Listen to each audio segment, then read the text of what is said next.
The United States imports oil from Saudi Arabia, cars from Japan, TVs from Korea, and whiskey from Scotland. So what do we import from India? We import people, really smart people. And as you're about to see, the smartest, most successful, most influential Indians who've migrated to the U.S. seem to share a common credential. They're graduates of the Indian Institute of Technology, better known as IIT. Made up of 7 campuses throughout India, IIT may be the most important university you've never heard of. This is IIT Bombay. Put Harvard, MIT, and Princeton together, and you begin to get an idea of the status of this school in India. You compute the capacity of the column. IIT is dedicated to producing world-class chemical, electrical, and computer engineers. And then you plug this back in and you... With a curriculum that may be the most rigorous in the world. Just outside the campus gates, the slums, congestion, and chaos of Bombay are overwhelming. Inside, it's quiet and uncrowded, and by Indian standards, very well equipped. Getting here is the fervent dream of nearly every schoolboy. With a population of over 1 billion people in India, competition to get into the IITs is ferocious. Last year, 178,000 high school seniors took the entrance exam called the JEE.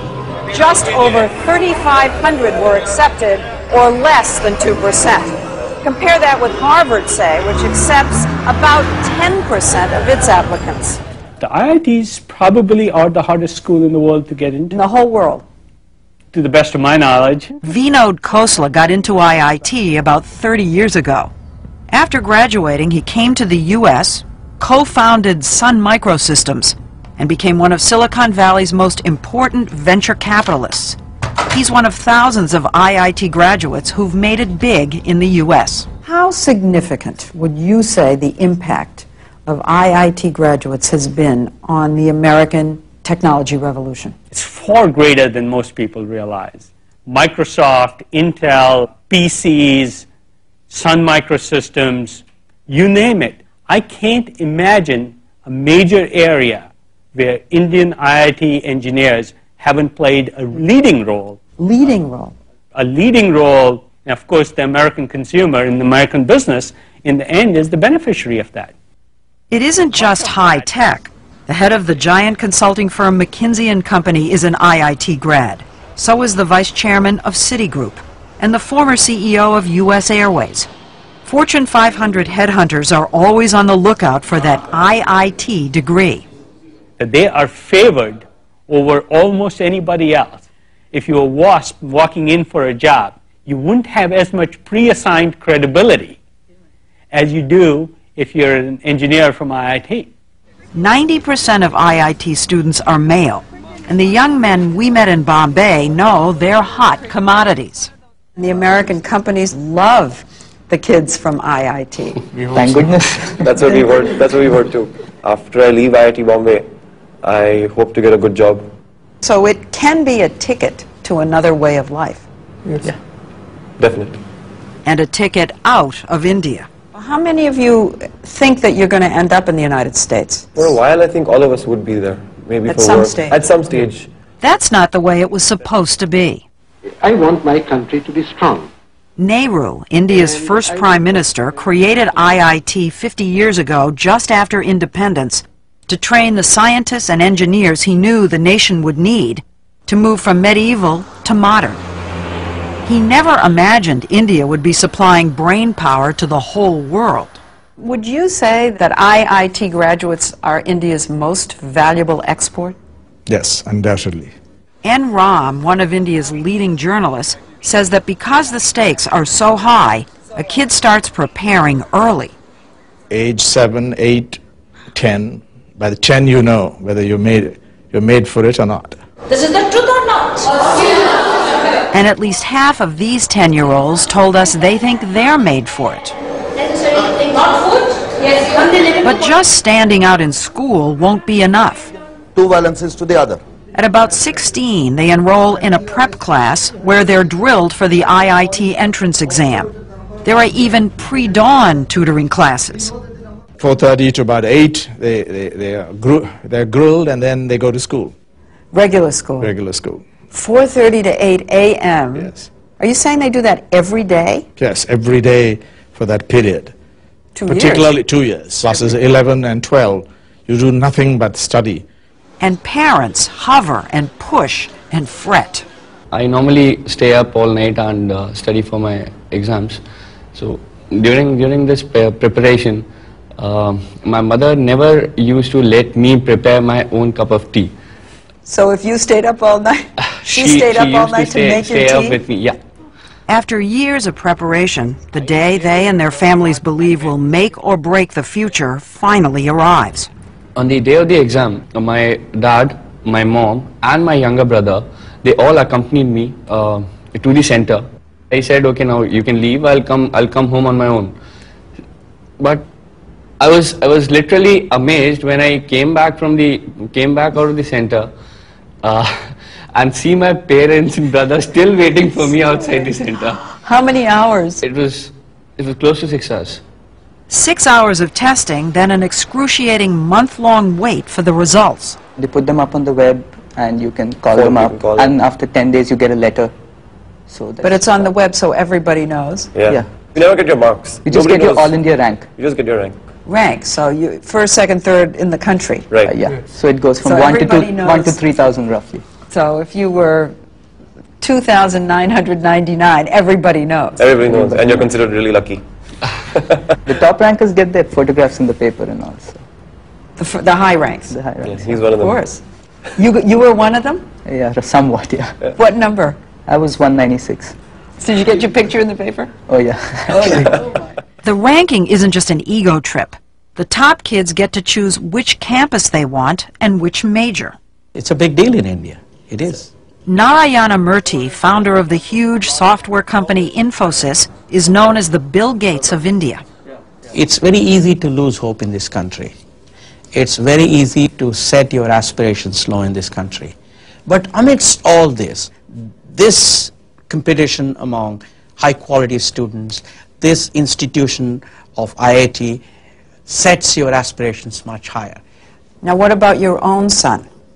Well, my son, he probably wanted to do computer science at IIT. To do computer science at IIT, you have to be in top 200.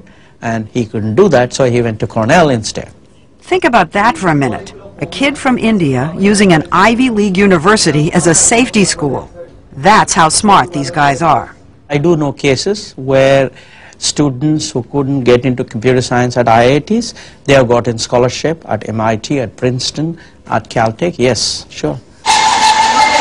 You wouldn't mistake this for MIT or Caltech. It's the final exam of metal fabrication class required for every IIT freshman. Call it shop class on steroids. Using just a saw and a file, students have to cut quarter-inch steel into an assigned shape, measured to the millimeter. It's an illustration of IIT's emphasis on engineering basics, precision, and discipline. Nobody majors in music at IIT. The education is not well-rounded. But in science and technology, IIT undergraduates leave their American counterparts in the dust. When I finished IIT Delhi and went to Carnegie Mellon for my master's, I thought I was cruising all the way through Carnegie Mellon because it was so easy relative to the education I had gotten at IIT Delhi. If you think of engineering students as nerds, not particularly bold or creative, IIT somehow breaks the mold. It turns computer geeks into risk-takers and leaders. I'm wondering why so many IIT graduates are entrepreneurs. Why so many do start their own companies. I think it's because of the confidence. We are lucky enough to be told by people around us that we're good and that we have a bright future, and that gives us a lot of confidence. There's something else. Students act like entrepreneurs the whole time they're at IIT. They run everything in the dorms, which might be mistaken for cell blocks if not for all the Pentium 4 PCs. They organize the sports themselves. They even hire the chefs and pick the food in the mess halls. And unlike so many other institutions in India, they all know they're here because they deserve to be here. Can you slip somebody a couple of rupees and say, come on, get my son in? No, no, never. Impossible? Impossible, impossible. There is no corruption. It's a pure meritocracy. IIT may also be one of the best educational bargains in the world. It costs a family just about $700 a year for room, board, and tuition. That's less than 20% of the true cost. The Indian government subsidizes all the rest. While some IIT grads stay and have helped build India's flourishing high-tech sector, almost two-thirds, up to 2,000 people leave every year, most for the U.S. Some people would say you're subsidizing factories which produce largely for the higher end of the American employment market. So there's this debate here that says, why are we spending so much money to educate these brilliant young men who just leave? You don't have to be crudely nationalistic to raise this question. There's a need here, there's a demand here, and these guys are simply not available. How many of them ever come back? Very small percentage. But my view is that we also have to work harder here to make it attractive for them to come back. Murthy is doing his part. His software company, Infosys, hires about 150 IIT graduates every year to stay and work in India. He says the brain drain doesn't worry him. Sure, Nehru wanted all these young men and women to contribute to the success of India, and they are contributing to the success of India in some way, because today the respect for the Indian professional is much higher in the United States than what it was in the 50s. But does that translate into investment money coming into India? Some of these people who have reached the higher echelons in the corporate world in the US, they have persuaded their corporations to start operations in India, whether it's Texas Instruments, whether it's General Electric, whether it's Citibank. So it does mean investment back here? Oh yes, it does mean. I have no question that India now is benefiting significantly from the cycling of knowledge, the back and forth, no question about it. And individual IIT grads are sending lots of money back home too. But the U.S. still gets the better end of the bargain. How many jobs have entrepreneurs, Indian entrepreneurs in Silicon Valley created over the last 15, 20 years? Hundreds of thousands, I would guess. For this society? For this society here in America. For America to be able to pick off this human capital, these well-trained engineers with great minds, is a great deal.